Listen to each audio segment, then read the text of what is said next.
காட்டுல மரத்துக்கு கீழே குளக்கரையில செடிக்கு பின்ன மலை ஜலம் நீ கழிக்கிறாய் கழிப்பறையில கொடுக்கற தொல்லை பாராவுது பார சுத்தம் 4 பக்கமும். அதனாலதான் பாஸ் shut the door. அப்படின்னா கதவை மூடு கண்ணா கதவை மூடு, கதவை மூடு பிறகு நோயை தேடு.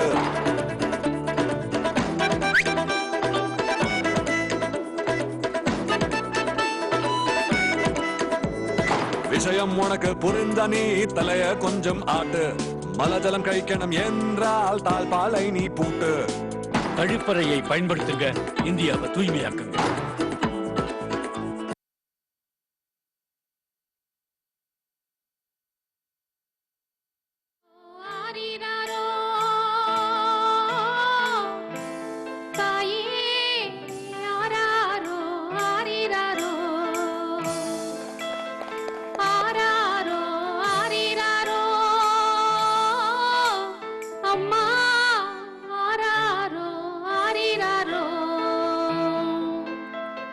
அம்மாவுக்கு பாடுகிற தாலாட்டிது தாயே, வாழ்க்கையில தேடுகிற வெளிச்சமெல்லாம் நீயே. தாய்மடிதான் தாய்மடிதான் தாய்மடிதான் தொட்டில், அம்மாவோட கிழிஞ்ச சேல சோகம் வருமா பட்டில் வருமா பட்டில்.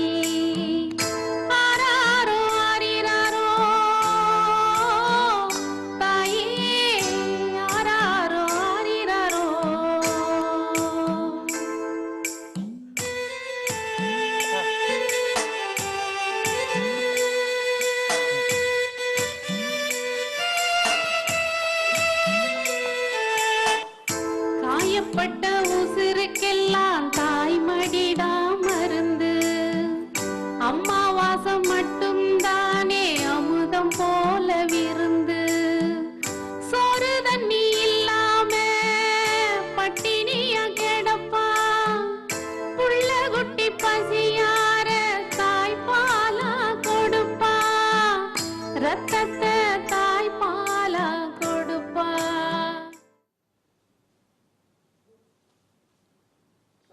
எல்லோருக்கும் என் இனிய வணக்கம். எத்தனையோ மேடைகளில் ஏறி இருக்கோம், ஆனால் மேடை ஏற்றினவங்க பற்றி இன்னைக்கு பேச வந்திருக்கோம். இந்த நிகழ்ச்சியை, இந்த எந்தையும் தாயும் அப்படிங்கிற இந்த நிகழ்ச்சியை வழங்குற விளம்பரதாரர், தொழில்நுட்ப வல்லுநர்கள், இயக்குனர் எல்லாத்துக்கும் என்னுடைய நன்றியையும் வாழ்த்துதலையும் பாசத்தையும் நான் தெரிவிச்சுக்கிறேன்.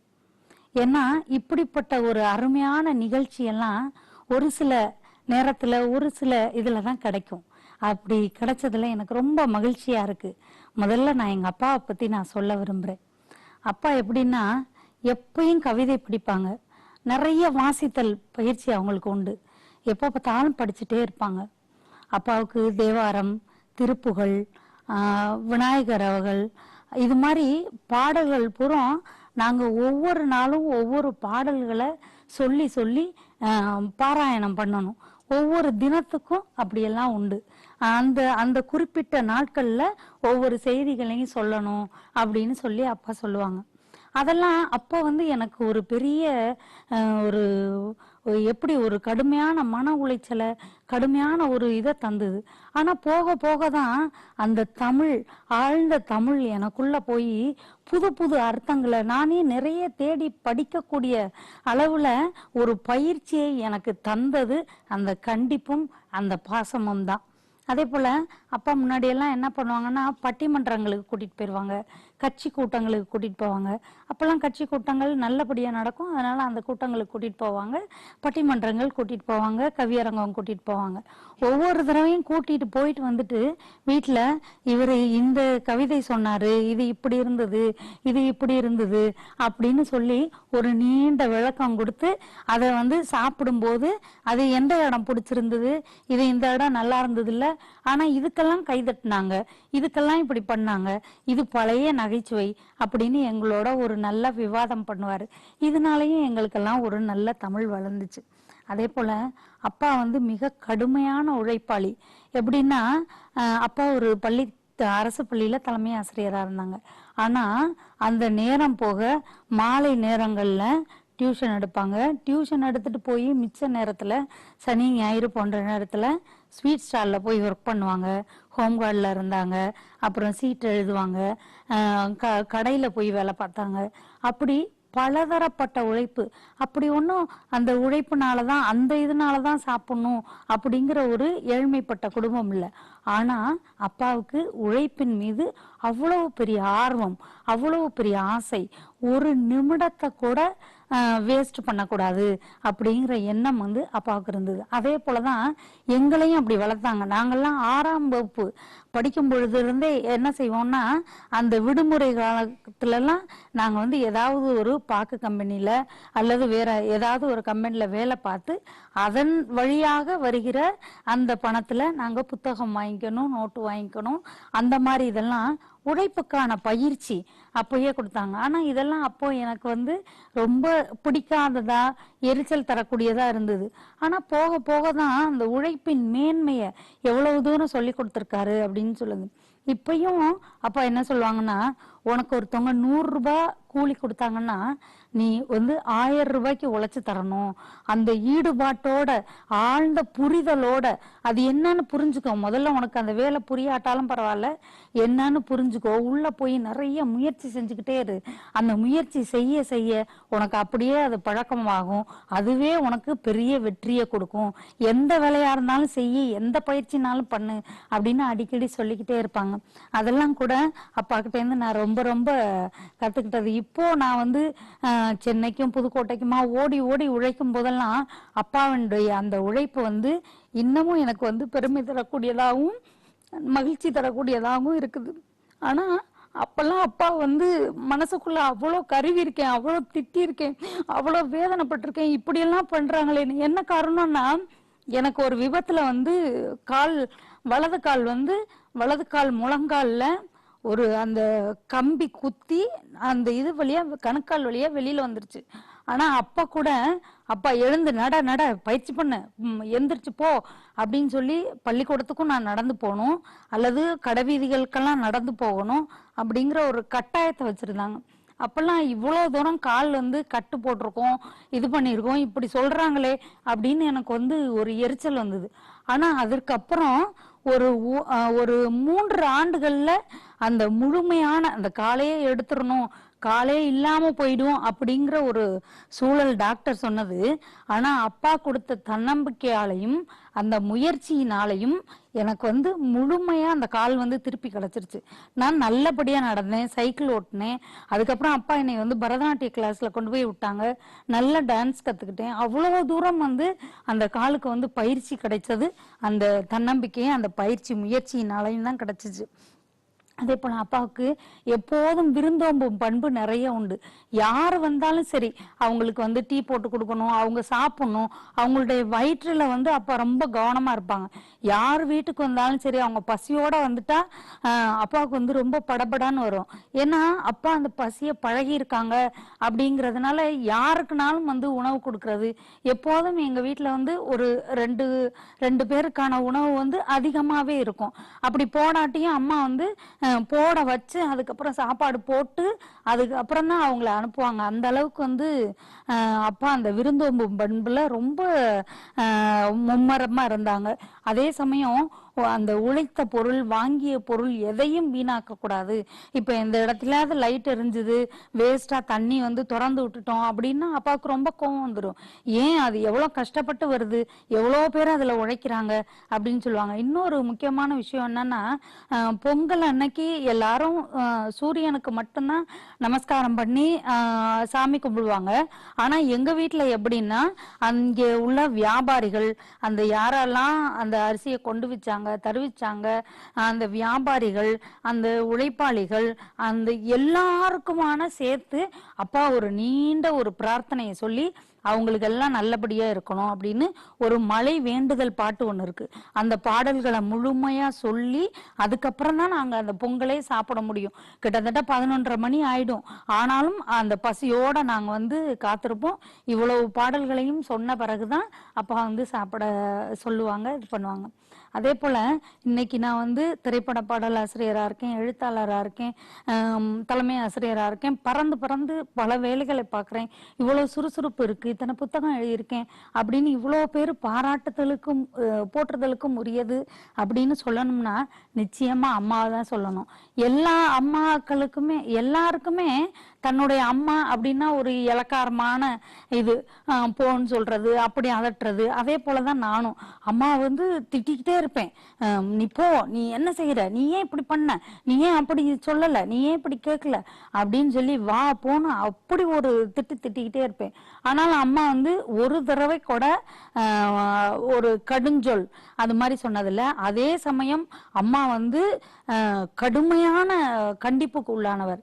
அம்மாவுக்கு படிக்காமலே அம்மா 10ஆம் வகுப்பு வரைக்கும் தான் படிச்சிருந்தாங்க. ஆனா அந்த படிக்காமலே உளவியல் வந்து நிறைய தெரிஞ்சிருந்தது. நல்ல பேரண்டிங் அப்படின்னு சொல்லுவோம்ல. ஒரு தடவை இந்த விலங்குகள் பறவைகள்லாம் என்ன பண்ணும், முதல்ல அழகா இரையை கொண்டு வந்து கொடுக்கும், அதுக்கப்புறம் வந்து கூட்டிட்டு போய் பழக்கும், அதுக்கப்புறம் என்ன செய்யும் அப்படியே கொண்டு போய் விட்டுரும். அந்தந்த பறவைகளா அந்தந்த விலங்குகளா அதுக்கு தேவையான இரைகளை அதுவே தேடிக்கணும். அப்படிதான் அம்மா வந்து நான் 6ஆம் வகுப்பு அந்த மாதிரி படிக்கும் பொழுது என்னைய கடைக்கு கூட்டிட்டு போய் இன்னென்ன பொருள் இப்போ இவ்வளோ மளிகை ஜாமான் இவ்வளோ காய்கறி இன்ன விலைக்கு வாங்கணும் அப்படின்னு சொல்லி கொடுத்தாங்க. அதுக்கப்புறம் தினமும் அப்ப எங்களுக்கு பள்ளிக்கூடம் வந்து ஷிஃப்ட் சிஸ்டம் தான். அதனால ஒண்ணு காலையிலயா இருக்கும் இல்லாட்டி மத்தியானமா இருக்கும். அப்ப நாங்க என்ன பண்ணணும்னா காலையில பள்ளிக்கூடமா இருந்தா மத்தியானம் வரும்போதே நான் அந்த காய்கறிகளை அம்மா சொல்ற மளிகை ஜாமானம் வாங்கிட்டு வரணும். அல்லது வந்து திருப்பி தனியா மாலை நேரத்துல போய் இது பண்ணணும். எங்க அப்பாவே வந்து ஆசிரியருங்கிறதுனால டியூஷன்லாம் கிடையாது, வீட்டிலேயே தான் இருந்து படிப்போம்.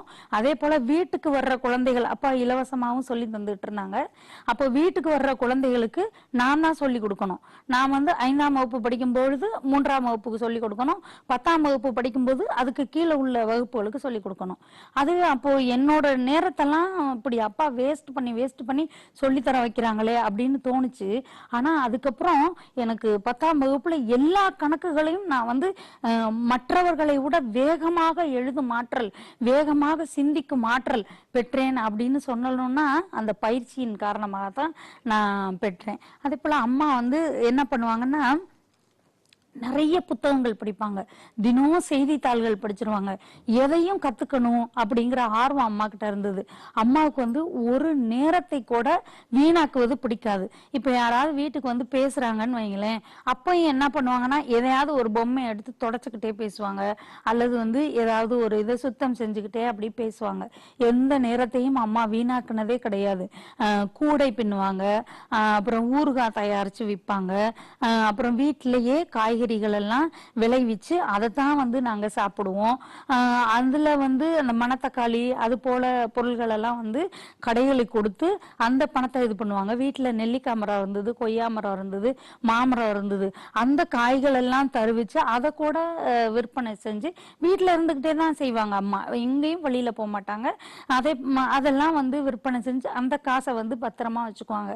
அம்மாவுக்கும் உழைப்பின் மீதும் அந்த எப்ப பார்த்தாலும் வேலை செய்யறது மீன் அம்மா வந்து தூங்கி பகல் நேரத்துல தூங்கியோ அல்லது வேலை செய்யாமல் இருந்தோ நாங்க பார்த்ததே இல்லை. அந்த அளவுக்கு வந்து எப்ப பார்த்தாலும் வேலை செய்வாங்க. இன்னொன்னு அம்மா கிட்ட ஒரு கண்டிப்பு என்னன்னா, 5 மணிக்கு எந்திரிக்கணும்னா எந்திரிச்சே ஆகணும். எந்திரிச்சு அப்பா என்ன திருவாசகம் இன்னைக்கு படிக்க சொல்லியிருக்காங்களா அதை படிக்கணும், தேவாரம் படிக்க சொல்லியிருக்காங்களா அதை படிக்கணும், என்ன அன்னைக்கு வந்து எங்களுக்கு கொடுக்கப்பட்டிருக்குதோ அந்த ஆன்மீக செய்யுள்ள நாங்க சொல்லிட்டு தான் அடுத்தது வேலை செய்யணும். எந்திரிச்சதும் குளிச்சிடணும் 5 மணிக்கு. அது வந்து எப்படி குளிர்காலமா இருந்தாலும் சரி மழை காலமா இருந்தாலும் சரி வெந்நீர் வச்சு போட்டெல்லாம் குளிக்கலாம், அதுக்கெல்லாம் அனுமதி உண்டு. ஆனா குளிச்சே ஆகணும் அப்படிங்கிற ஒரு கட்டாயம் வந்து எங்க வீட்டுல இருந்தது. அப்போ எல்லார் வீட்லயும் வந்து ஞாயிற்றுக்கிழமைனா 8 மணி வரைக்கும் தூங்குவாங்க. அப்படிங்கிற போதெல்லாம் எனக்கு சோர்வு ஏற்படும், ஏன் இப்படி செய்யறாங்கன்னு. ஆனா அதுக்கப்புறம் தான் தெரிஞ்சது அந்த சுறுசுறுப்பின் தன்மை வந்து நீண்ட காலம் நிலைத்து நிற்கக்கூடியதா எனக்கு இருந்தது. அம்மா அந்த எப்போதும் படிச்சுக்கிட்டே இருப்பாங்கன்னு சொன்னேன் இல்லையா, அம்மா வந்து எங்களோட டிஸ்கஸ் பண்ணுவாங்க. சுஜாதாவின் நாவல்கள், ஜெயகாந்தன் நாவல்கள் அப்படின்னு சொல்லிட்டு பெரிய பெரிய எழுத்தாளர்களின் நாவல்கள் எல்லாம் ரொம்ப விரும்பி படிச்சு எங்களோட வந்து இந்த இந்த கதை படிச்சியா, இந்த இந்த பாட்டு படிச்சியா, இது எவ்வளோ நல்லா இருந்தது இல்ல, எவ்வளோ இதா இருந்தது இல்ல அப்படின்னு சொல்லி கேட்பாங்க. அம்மாவுக்கு என்னுடைய படிப்பின் மீதும் நான் உச்சரிக்கிற உச்சரிப்பின் மீதும் ரொம்ப பிரியம் இருந்தது. அதனால அந்த பாரதியார் பாடல்கள், அந்த குடும்ப விளக்கு, பாரதிதாசனுடைய குடும்ப விளக்கு பாடல்கள் எல்லாத்தையும் என்னை படிக்க சொல்லி, இது இப்படி படி, இதை இப்படி மாத்தி படி அப்படின்னு சொல்லி வாசிக்க சொல்லி கேட்பாங்க. திருப்புகளும் அதே போலதான் நல்ல செந்தமிழ் பழக்கம், நாப்பழக்கம் வந்தது அதன் மூலம்தான் சொல்லுவேன். திருப்புகளை வந்து இதை இப்படி வாசியேன், இதை இப்படி வாசியேன் அப்படின்னு சொல்லிட்டு எல்லாத்தையும் வாசிக்க வாசிக்க கேட்பாங்க.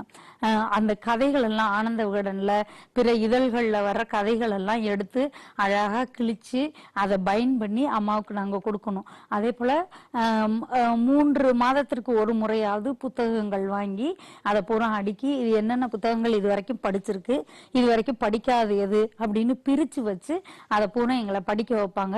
அந்த ஞாயிற்றுக்கிழமையான முழுக்க நாங்க வந்து வீட்டு பாடமெல்லாம் செஞ்சுட்டு இதர நேரங்கள்ல என்ன செய்யணும்னா இது மாதிரி புத்தகங்கள் படிச்சு அதை சொல்லணும், அதை பேசி பார்க்கணும், அதை பத்தி சிலாகிச்சு அதுல நமக்கு என்ன பிடிச்சிருந்தது என்ன பிடிக்கல அப்படிங்கறதெல்லாம் சொல்லணும் அப்படின்னு சொல்லி அம்மா ரொம்ப எதிர்பார்ப்பாங்க, ரொம்ப சொல்லிக்கிட்டே இருப்பாங்க. எங்க வீட்டுல இன்னொரு பழக்கம் என்னன்னா, எண்ணெய் முதற்கொண்டு நாங்க எல்லாம் வெளியில வாங்குறது இல்ல. அம்மா அந்த மரச்சக்க எண்ணெயில அந்த வீட்டுல அந்த தேங்காயில இருந்து எடுத்து அதை தான் ஆட்டி வச்சு அதை செய்வாங்க. அந்த எள்ளை தான் வாங்கி ஆட்டி இது பண்ணுவாங்க. ஒரு எண்ணெயை கூட நாங்க வந்து வெளியில இருந்து உபயோகமே படுத்தினதில்லை. அதனாலதான் நாங்க ரொம்ப ஆரோக்கியமா நல்ல சிந்தனை எங்களுக்கு வளர்ந்தது. வீட்டுல விளையிற காய், அதுக்கப்புறம் இந்த அந்த எண்ணெய் அப்படிங்கிறப்ப வந்து நல்ல சிந்தனையும் நல்ல மனநிலையும் எங்களுக்கு தரக்கூடியதா இருந்தது. அதே போல என்ன நோய் வந்தாலும் உடனே போய் மருத்துவரை பார்க்கறதோ அதெல்லாம் வந்து சொல்ல மாட்டாங்க. காலில் புண்ணு வந்துச்சா முக்கரட்டை இலையை அரைச்சு போடு, அந்த இலையை அரைச்சு போடு, இந்த அம்மாம்பச்சி அரிசியை சேர்த்து வச்சு கட்டு, வாதநாராயணன் இலையை வீங்கி இருக்கா வாதநாராயணன் இலையை சேர்த்து கட்டு அப்படின்னு சொல்லி இது மாதிரி நாட்டு வைத்தியமா சொல்லி சொல்லி சொல்லி எங்களுக்கு வந்து மருத்துவர்கிட்ட போக வேண்டிய சூழல்களே ஏற்படவே இல்லை. பின்னாட்கள்ல எங்களுக்கு எனக்கு வந்து ஒரு அறுவை சிகிச்சை செய்யும் பொழுது மட்டும்தான் நான் மருத்துவர்கிட்ட போற அளவுக்கு வந்து அம்மாவே எல்லாத்தையும் இதை அரைச்சு கொடுத்து அதை அரைச்சு கொடுத்து அப்படி பார்த்துக்குவாங்க. இன்னமும் கூட அம்மா காலையில அந்த கஷாயம் குடிக்கிறது, கடுக்கா தண்ணி குடிக்கிறது இப்படியான நடைமுறைகளை பின்பற்றிக்கிட்டே இருக்கிறாங்க. அம்மா என்ன சொல்லுவாங்கன்னா, என்னைய பார்த்து எப்போதும் அம்மா சொல்ற விஷயம், உனக்கு முடியாது, கூடாது, நடக்காது இப்படிங்கிற விஷயத்த நீ சொல்லவே சொல்லாத, அதுக்காக நீ பிறக்கல, அதை விட்டுட்டு அதை எப்படி சாத்தியப்படும், அதை என்ன மாதிரி நீ நடைமுறைப்படுத்தலாம், அதை எப்படி யோசிக்கலாங்கிறத மட்டும்தான் நீ யோசிக்கணுமே ஒழிய நீ மாத்தி யோசிக்கிறதுல பிரயோஜனமே இல்லை அப்படின்னு அம்மா வந்து அந்த விஷயத்துல ரொம்ப சரியா இருந்தாங்க. ஏன்னா எந்த உளவியலும் படிக்காம அன்புன்னா என்ன, செல்லம்னா என்ன அப்படின்னு அம்மாவுக்கு தெரிஞ்சிருது. அன்புன்னா என்னன்னா அது அரவணைக்கும், அதே சமயம் கண்டிக்கும். ஆனா செல்லம்னா கேட்காதையும் கொடுக்கும், அதுக்கு பயப்படும். ஆனா அம்மா என்னைக்கும் எங்களுக்கு செல்லமே கொடுத்ததில்ல, நல்ல அன்பு கொடுத்தாங்க. அம்மா வந்து ஒரு சமயத்துல அன்பாலையும் இது பண்ணுவாங்க, அதே சமயம் செங்கோல் அப்படின்னு சொல்லுவோம்ல, அந்த மன்னர்கள் ஆட்சி செய்த முறை அந்த மாதிரியும் கடினமாவும் நடத்துவாங்க. என்ன காரணம்னா அதெல்லாம் நாங்க நல்லா இருக்கணும் அப்படிங்கிறதுக்காக அவங்க செஞ்சது. அம்மா இருக்கிற இடம் பூரா எப்படி இருக்கும்னா ரொம்ப இயற்கையா பசுமையா இருக்கும். எந்த வீட்டுக்கு போனாலும் சரி, எந்த மாதிரி இடம் அம்மா கொடுத்தாலும் சரி, அந்த இடத்த வந்து அவங்க பசுமையா மாத்திடுவாங்க. ஒரு சின்ன தோட்டம் வச்சு அதுல ஒரு மாடியில கூட ஒரு அந்த கைப்பிடி சுவரில் கூட ஏதாவது ஒரு சின்ன சின்ன தொட்டிகள் வாங்கி செடிகளை உருவாக்கி அதை பண்றது ரொம்ப பிடிக்கும் அம்மாவுக்கு. நாமெல்லாம் இவ்வளவு தூரம் படிச்சு தெரிஞ்ச பிறகு துளசி செடியிலேருந்து இவ்வளோ ஆக்சிஜன் கிடைக்கும், அவ்வளோ இது கிடைக்கும் அப்படின்னு படிக்கிறோம். ஆனா அதெல்லாம் அம்மா முன்னாள்லேருந்தே இதுலேருந்து இவ்வளோ வரும், இதுலேருந்து இவ்வளோ ஆக்சிஜன் கிடைக்கும், இது நல்லது, இது சுவாசிச்சா நல்லது அப்படின்னு சொல்லி நிறைய சொல்லி சொல்லி அந்த இயற்கை முறையிலே இயற்கை பாரம்பரியத்திலே அந்த சித்தர்கள் முறையிலேயே கொண்டு வருவாங்க. அதுக்கு அம்மா சொல்லும் காரணம் என்னன்னா, நம்மளுடைய பாரம்பரிய முறை தான் நமக்கு வந்து நம்மளுடைய உடலுக்கு, நம்மளுடைய சீதோஷண நிலைக்கு, நம்மளுடைய தட்பவெட்ப நிலைக்கு சரி வரும். அது படையெடுப்புகளினால நம்ம இந்த அலோபதி மாத்திரையை உட்கொள்றோம். படையெடுப்புகள்னால பிற இடங்கள்ல இருந்து வந்தவர்களுடைய பழக்க வழக்கங்களை நம்ம பின்பற்றோம். அது நம்மளுக்கு சரியே வராது. என்னாலும் இந்த மண்ணுல இருந்து நமக்கு என்ன கிடைக்குதோ அதுதான் நம்மளுக்கான உணவாகவும் நம்மளுக்கான வைத்திய முறைகளாகவும் இருக்கும் அப்படிங்கறது அம்மா தீவிரமாக நம்பினாங்க. அதே தான் எங்களுக்கும் செலுத்தினாங்க. அதே தான் என்னுடைய குழந்தைகளுக்கும் சொல்லி கொடுத்தாங்க. ஒரு தடவை அம்மா வந்து என்ன பண்ணிக்கிட்டு இருந்தாங்கன்னா, நான் பள்ளி விட்டு வந்துகிட்டு இருந்தேன். அப்போ என்னுடைய குழந்தை 2 வயசு 2 அல்லது 3 வயசு இருக்கும் பாப்பாவுக்கு. அப்ப என்ன பண்ணான்னா, அவ எந்திரி, உக்காரு, அங்க போ, கை தூக்கு, அங்கே போய் நில்லு, இங்க போய் நில்லு அப்படின்னு சொல்லிக்கிட்டு இருந்தா. அம்மா அவள் என்னெல்லாம் சொன்னாலோ அதை பூரா செஞ்சுக்கிட்டு இருந்தாங்க. நான் உடனே அம்மா தான் நல்லா சூப்பரா திட்டுவோமே அப்படின்னு, லூசாமா நீ, ஏமா அப்படி அவ சொல்றான்னு, ஒரு குழந்தை சொல்லுதுன்னு நீ பாட்டு கேட்டுட்டு இருக்க, எந்திரிக்கிற, கை தூக்குற, முட்டி போடுற, இதெல்லாம் செய்யலாமா? உன் வயசுக்கு அந்த குழந்தை 3 வயசுக்கும் எவ்வளவு வித்தியாசம் இருக்கு, நீ போய் இதை செஞ்சுட்டு இருக்க அப்படின்னு சொல்லி கோவமா கேட்டப்ப அப்ப அம்மா ஒரு பதில் சொன்னாங்க. பாருங்க, உளவியல் படிக்காத அம்மா ஒரு பதில் சொன்னாங்க. அவள் என்ன சொல்கிறாளோ அதை இந்த உலகம் கேட்கிறது அப்படின்னு நம்பணும் அவ. அப்ப நம்பும் பொழுது நாளைய உலகத்துல நம்ம சொன்னா கேட்கும் இந்த உலகம். அப்ப நம்ம சரியா சொல்லணும். என்ன சொன்னாலும் நம்ம மனசுக்குள்ள தீர்க்கமா ஆலோசிச்சு அதுக்கப்புறம் தான் நம்ம சொல்லணும் அப்படிங்கிற ஒரு நம்பிக்கை அவளுக்குள்ள வரணும். அதனால அவ சொல்றதை இப்ப நான் கேட்கிறேன். இது எங்களுக்குள்ள விளையாட்டு, நீ கண்டுக்காத, நீ பேசாம போயிடு அப்படின்னு சொன்னாங்க. அது வந்து எனக்கு ரொம்ப நேரம் ரொம்ப பாதிச்சுச்சு. எவ்வளவு தூரம் வந்து அம்மா இவ்வளவு தூரம் யோசிச்சு இவ்வளவு தூரம் இப்படி செய்யறாங்களே அப்படின்னு சொல்லி ரொம்ப இதா இருந்துச்சு. அதே போல இன்னொன்னும் அம்மா ஒண்ணு சொல்லி கொடுப்பாங்க. யார் நமக்கு என்ன தீமைகள் செய்தாலும் சரி, என்ன மாதிரி நடந்துகிட்டாலும் சரி, நாம எப்பொழுதும் நன்மைதான் செய்யணும். நம்மளுடைய பிரார்த்தனை அவருக்கு நன்மை செய்யக்கூடியதாதான் அமையணும். நன்மையை தான் நினைக்கணும், நன்மையை தான் செய்யணும் அப்படின்னு அம்மா சொல்லுவாங்க அடிக்கடி. நான் வந்து சொல்லுவேன், இவங்க இப்படி நினைக்கிறாங்க, இவ்வளவு தூரம் பொறாமப்படுறாங்க, இவ்வளவு தூரம் செய்யறாங்க அப்படின்னு நான் சொல்லுவேன். அப்பெல்லாம் அம்மா சொல்லுவாங்க, நீ பொறாமப்படாத, பூவோட சேர்ந்த நாரும் மனம் பரப்பும். அப்போ அந்த நாரோட சேர்ந்த பூ வந்து நாரி போயிருமா? அதோட குணம் இயல்பா அப்படித்தானே இருக்கும். அதனால உன்னுடைய குணம் அதே இயல்புல தான் போகணும். அது மாறவே கூடாது, அது அப்படியே தான் இருக்கணும்.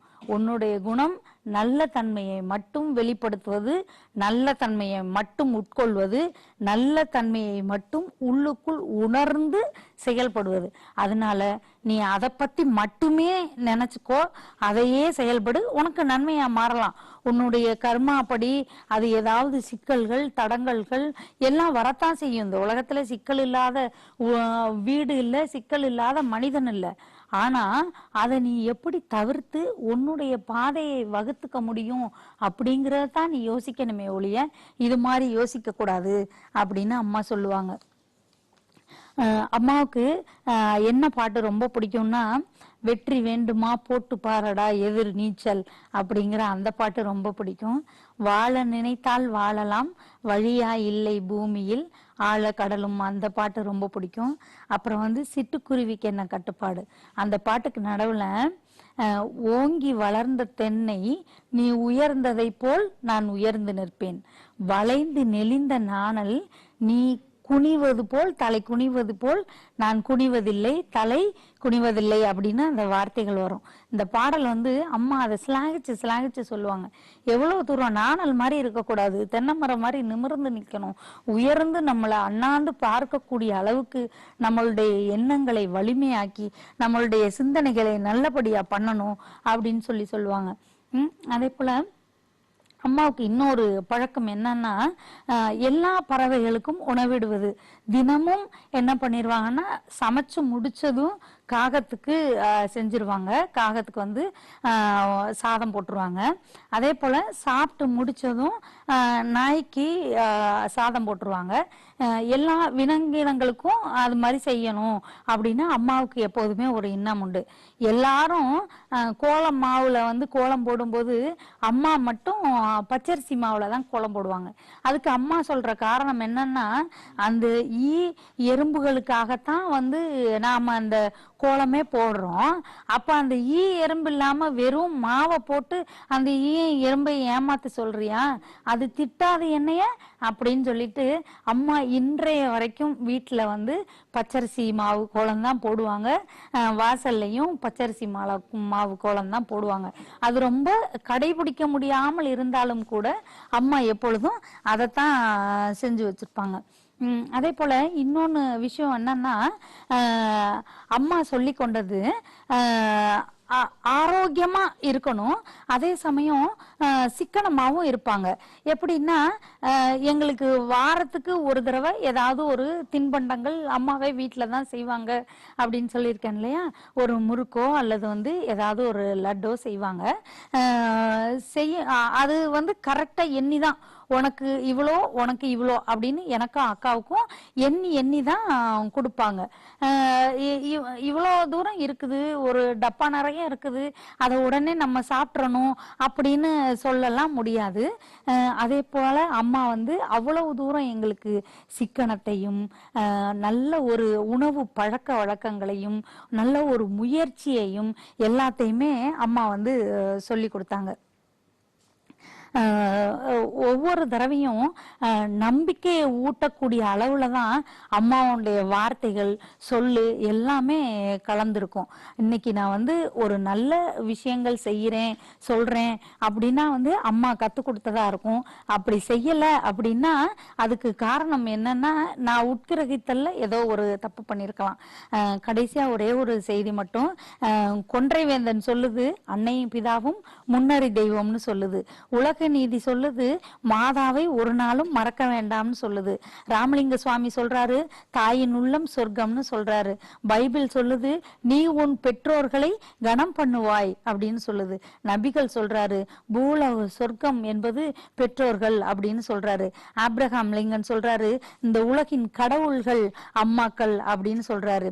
நமது கவிஞர் வைரமுத்து சொல்லியிருக்காரு, 1000 கவிதை சொன்னேன் அப்படின்னு ஒரு கவிதையில கடைசி வரியில சொல்லுவாரு, எனக்கு ஒண்ணுன்னா உனக்கு ஒரு பிள்ளை இருக்குமா, ஆனா உனக்கு ஒண்ணுன்னா எனக்கு அம்மா யாருமே இல்லையேம்மா அப்படின்னு சொல்லுவாரு. அந்த ஒரே வரியை தான் நானும் சொல்லிட்டு முடிக்க விரும்புறேன். அம்மா எனக்கு ஒண்ணுன்னா உங்களுக்கு இன்னொரு அக்கா இருக்கா, ஆனா உங்களுக்கு ஒண்ணுன்னா எனக்கு யாருமே இல்லைம்மா, அதனால நீங்க ரொம்ப நல்லபடியா நல்லா வாழணுமா.